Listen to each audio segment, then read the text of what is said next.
Lung cleansing techniques may benefit people who smoke, people who get regular exposure to air pollution, and those with chronic conditions that affect the respiratory system, such as asthma, chronic obstructive pulmonary disease, and cystic fibrosis.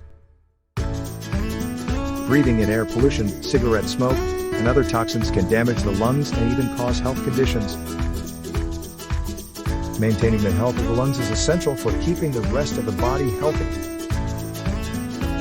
According to the World Health Organization, WHO, exposure to air pollution results in 4.2 million deaths worldwide each year.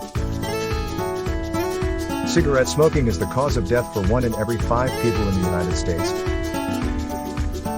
In this video, we discuss some of the methods that people can use to try to cleanse their lungs. There are 5 ways to cleanse your lungs. 1. Practice regular exercises. 2. Quit smoking.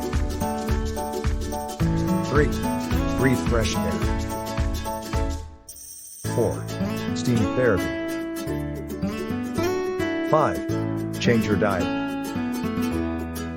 Conclusively, eating cruciferous vegetables like cauliflower, cabbage, and broccoli helps to solve lung problems. Also, adding vitamin D-rich foods into your diet is an effective way to cleanse lungs naturally. Some of the best vitamin D-rich food sources include salmon, mushrooms, sardines, raw milk, and eggs.